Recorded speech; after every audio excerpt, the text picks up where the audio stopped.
If you're traveling to Japan for the first time and you're only going to be in Kyoto and you're only there for a couple of days, this is the most generic trip that basically everybody does. Let's get in there.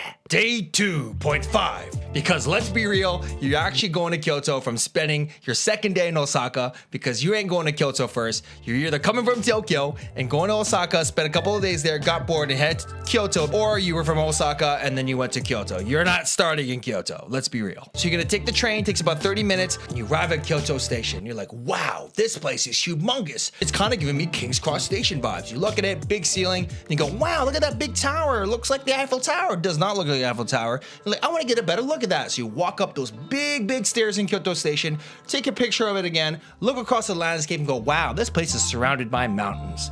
I like it. And then you're gonna go back to your hotel. Day 1, for real this time. So this time you're gonna wake up early in the morning and head over to FUSHIMI INARI Shrine. They're gonna try and get there at least 6 a.m. in the morning, but you're not gonna do that because you're not doing that. You get there 8 a.m. and you find out it's crowded with a lot of people and a lot of tourists, because guess what?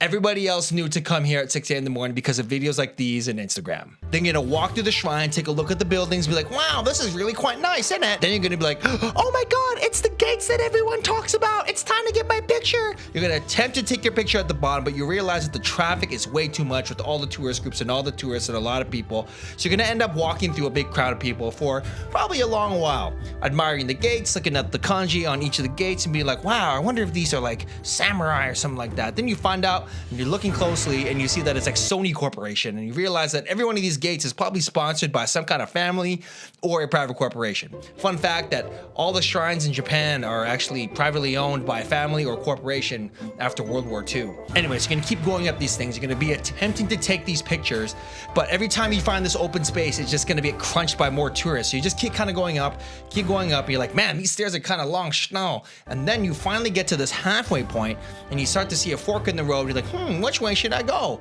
You just follow the red gates because that's all you see. So you keep going, and you slowly start to realize that the tourists are getting less and less, because those tour groups are like, oh, okay guys, we're only gonna go up to here. We have to go for the rest of our bus tour. And you'll realize after the halfway point of the Fushimi Inari Shrine that there are no more tourists and no more people, because people aren't trying to do that. So you finally take your pictures, but by the time you take it, you're exhausted. And you're like, well, I'm already halfway up. Let's keep on going. So you keep on going up, and it's the shrines, and you're like, wow, these are all basically the same thing. I guess I could have just really just gone to the top and done this. And guess what? You will go to the top and do it and find out there's a shrine on the top with the Inari. You do the clapping thing, you probably do it wrong, and you go, okay, great. So now you're like, how do I get out of here? You have to go down the shrine. So you have to go walk all the way down the shrine, and on your way down, you're probably like, wow, these are actually really great shots. There's like literally nobody here because nobody made it to the top. So you end up taking more photos. You get all your Instagram photos that you're never gonna post. And you head out back to Kyoto Station. And then you're thinking, I'm a little bit hungry in it, so you want to get some breakfast. So it's either A, you're gonna get McDonald's, or B, you're gonna go to Nakao. And Nakao is a Kyoto chain udon shop, very cheap, super great value. You have some nice food there, nice cheap eats, save on the budget, or you get McDonald's and try like, I don't know, the teriyaki burger or something like that. And then you're gonna head out to the infamous KIYOMIZUDERA. So you take the bus or the train to KIYOMIZUDERA and you start walking up this big road. There's a big road with all these little shops and a whole lot of tourists, a lot of people, and you're just like, this is like Six Flags but worse. So you just keep going up, and you're going up the street looking at these fine little shops. They're very cute. They take cash only. You're like, damn, didn't bring enough cash. And then you look, oh look, there's a Starbucks, and it's a gold Starbucks, and you're like, no, we gotta go see this temple. We'll come back after. So you keep going, you ignore the Starbucks, you go up the stairs, and you finally arrive at KIYOMIZUDERA, the part outside of it with all the red shrines. See all the people taking pictures. You take a picture yourself because you know you're going to, and then you're gonna head to the actual temple itself. So you head in, you pay $5, and you walk along, and you see this very big temple. It's nice and brown. Depending on the season, you're gonna have autumn leaves, you're gonna have no leaves, you're gonna have very green leaves, and it's gonna be a beautiful sight. You're gonna take a picture again, and then you're gonna see people praying at a shrine. You're gonna take a picture of the shrine, and then people are gonna be like, hey, you can't take a picture of the shrine, so don't take a picture of the shrine. You delete that photo, and you just enjoy it, and you realize, there's something else here. So you kind of go back, and you see that there's people walking around this rock. That's the love rock. It's the rock that if you close your eyes and you walk to the rock, you'll find your true love someday. But let's be real, guys, this rock was made before dating apps. So after that, you're enjoying the scenery, you take another picture at that thing, you take a picture of that super far little pagoda down the end because it's aesthetic, and then you're gonna walk down, see the nice sakura trees if you came in the spring, you see a nice little restaurant, you're like, wow, that's really nice, gonna try this out. I want those, I want ramen, that looks like ramen. You go and try to check out the ramen, you realize it's not ramen, it's actually soba noodles. You try that out, you go, that's quite good, isn't it? You have some tofu as well and some sake, you're gonna get some sake, and then after that, after you enjoy your meal, you find out it's pretty affordable. It's like, wow, that was actually quite cheap. You attempt to tip the guy, and he's like, oh, no tips. You're like, oh, great, this is a paradise, guys. I love this place. Oh my god. So then you're walking down KIYOMIZUDERA, and you're like, okay, let's go back to the area. Like, oh, what's that? There's a little coffee shop. I can get a little coffee or a Coke Asahi or something like that. You get some dango and that tea, and you realize, wow, this place is quite good. It's not too sweet. It's actually quite nice. It reminds me of the emoji. And you walk back down, and you realize that it's even more people now because more people woke up. No, now we have time to go to that Starbucks. So you go to that Starbucks, and you realize, wow, it's like a tea house. It's so cool. I wonder if they got like a special menu or something. Then you just chicken out and get yourself a caramel macchiato. But no big deal. Awesome, great enough. So you walk down, you keep walking down, see that iconic scene that everybody always takes of Kyoto. Realize there's still a lot of people, and you just keep going and going and going to the right until you hit a place called GION.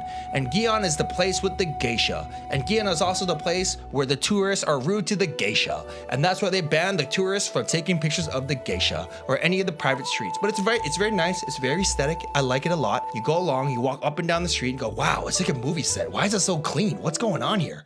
It's amazing. I love it. It's so aesthetic. I just want to like eat sushi or something like that, or just have something really nice to eat. And guess what? You're gonna go to the nearby unagi shop in that area, and you're gonna have some great unagi, water snake. Your girlfriend's gonna be like, ugh, that's not for me. Can I just have sushi? And be like, come on, let's try it. You know, we're here in the country, you gotta absorb the culture. And you're like, all right, fine. You actually end up liking it because it's just like barbecue chicken. And you're gonna have a good time. Go back to your hotel and recharge for the next day. And guys, if you're enjoying this, don't forget you can plan this entire trip with my new Klook shop, where I've selected and curated all the best activities across Kyoto, Osaka, Kanagawa, and Tokyo. Check it out. Day 2, Arashiyama. So now you're gonna go to the place with all the bamboo. It's Arashiyama with all the bamboo, all the people, and you're gonna arrive there on a train and be like, wow, I can't wait to see this bamboo forest. You end up getting there, and guess what? My life be like, there's so many people. You're not getting that aesthetic shot you wanted. So you're gonna be kind of sad. You're gonna take the photo and you say, babe, take a picture of me with the bamboo. You take that picture with the bamboo, and then you're just gonna keep moving through this forest. You keep moving through the forest, and you find out near the end of it, there's a little section where you can have the same bamboo vibes and still take beautiful pictures. Look at the bamboo, enjoy it, and maybe on your way to that part of the forest, you might have run into a place called Tenryuji, which is the dragon temple, basically. And it's honestly a super scenic area. I didn't really know about this place until I saw it.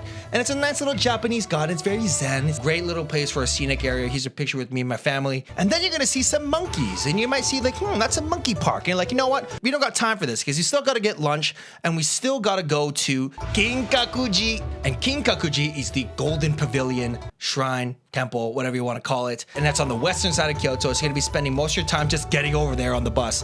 But once you get there, you're gonna see the beautiful, beautiful golden temple in all its glory. It's gold. It's cute. There's actually not that many tourists, but it depends on the time you go. So after the golden temple, you're gonna keep walking around. You're gonna see, wow, look at this cute matcha shop. So you go in there and you have a little matcha tea ceremony kind of thing going on there. Enjoy that. Feel like that guy Jeff who wants to pour the tea and be a shogun and be all cool. It's quite nice. It's quite cultural. You really feel like sense of culture. Yeah, and then after that, that's basically all there is to do in Kyoto for a first timer. If you're spending only 1 or 2 days there, I'm sure there's many more things to do. Or just take it easy, have some food, have some drinks, and head back to your hotel to get ready for the next day, which is Nara. Y'all wanted to go to Kyoto because you're gonna go to Nara next, and that's gonna be in the next video, guys. I hope you enjoyed this video, and if you want to see the golden trip, go ahead and click this video right here. And remember to use my Klook shop with a discount if you want to plan your entire Japan trip.